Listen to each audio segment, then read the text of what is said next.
3D pencils and you will see the variations in them. After having become familiar with these tonal values, let us try and understand something very interesting which everybody loves, converting a 2D circle into a sphere. The same thing can be used to render fruits or a portrait or any objects. Unless and until you understand the tonal values, it's very difficult to create a 3D out of a 2D. So let's begin by understanding which are the different tonal values and how are they placed over here.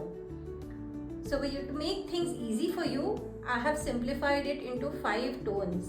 So first is the highlight, depending on from where is the sunlight coming. So you will have a highlight. So you can observe any object which you have near you.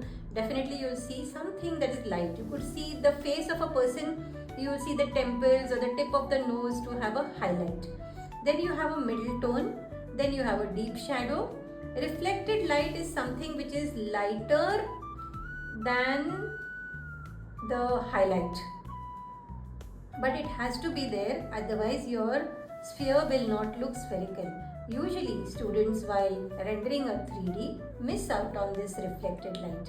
And then you have got the deep shadow, which gives a shadow and which gives a base, and therefore you feel that the object is placed which is actual and you want to go and lift it up. The same principles apply for color. So you can easily draw a circle, and I'll take another book so that you understand these tonal values. So the assignment which you are going to do is, how do we convert a 2-dimensional circle into a 3-dimensional sphere?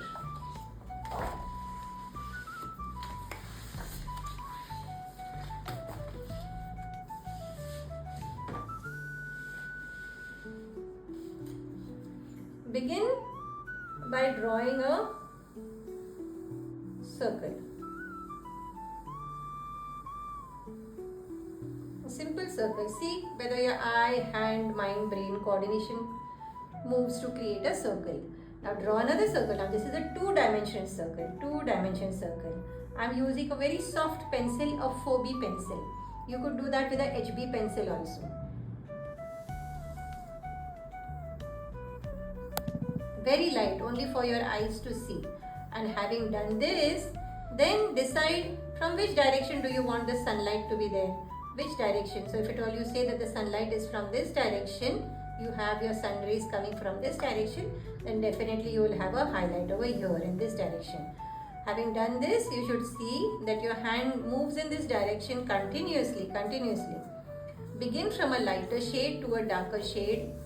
So then immediately you get a spherical feeling. And you need to build on this. Don't go in for horizontal or vertical lines, because you will not get the spherical effect. And then it's nicer to also mark the shadow. In the shadow, whatever is close to the sphere will be very dark, and as it moves outside to the periphery, it becomes lighter. So this is the way you first mark a very brief and very light shadow, and later on, as we move with our tonal values, we will see to it that it becomes darker. So people also use smudging. People use smudging for it, in the sense you can use your finger and you can see that the colors smudge. I usually don't use it because I don't like that effect. It becomes very grey. So I can go back to my pencil and see that my hand moves in this particular manner according to the sphere. So don't focus on having an exact circular sphere. We are not in any geometry class over here. We are in a class of visual art, and we are here to see that can we make a 2D circle look spherical. So after having done this middle tone, then you come down to the darker shades. The darker shades, you don't directly start with the darker shade. It is adding one layer on the other, very slowly and gradually. So when you do that, you will see slowly you will see that your circle gets the shape of or the appearance of a sphere.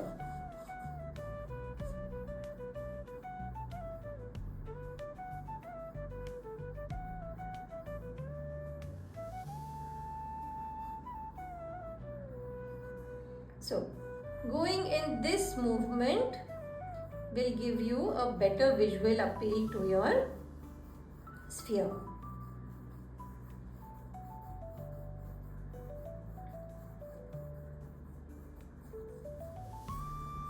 So you can see how gentle and subtle the shades are.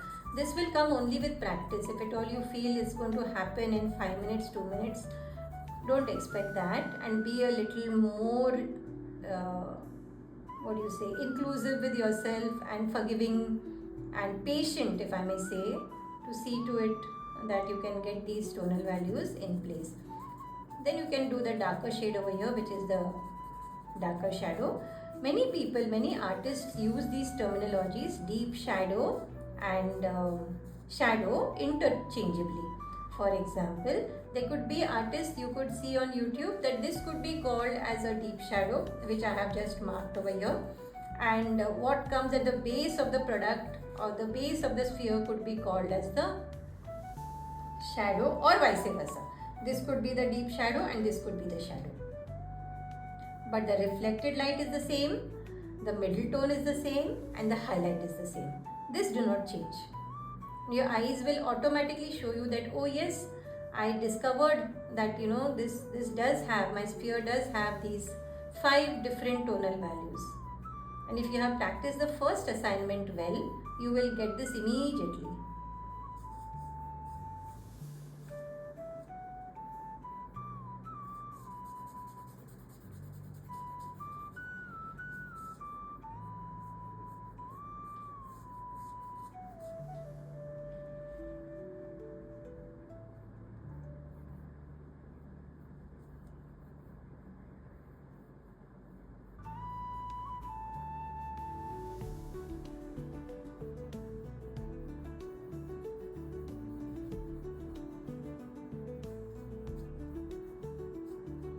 So as you see, I am building on the layers.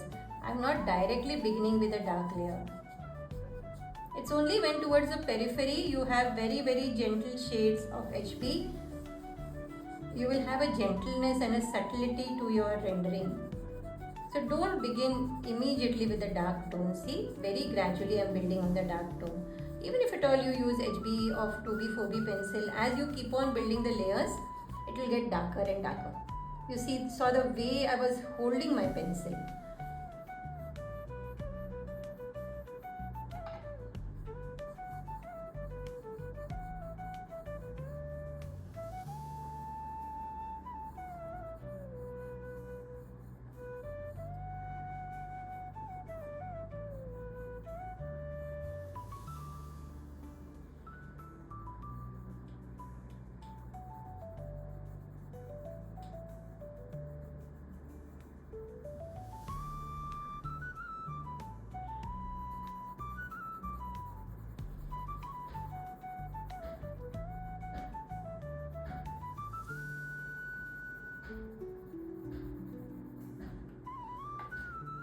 Yeah, you could complete this and you could mark your 5 distinct tonal values which we have learnt in this session.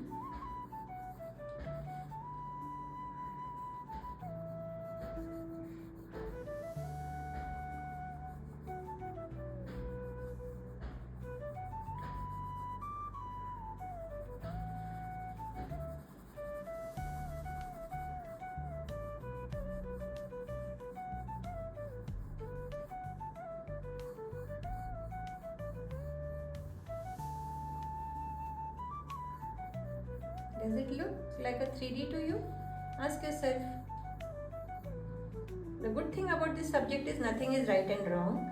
If it looks impactful, your eyes will tell you. If it doesn't look impactful, try again.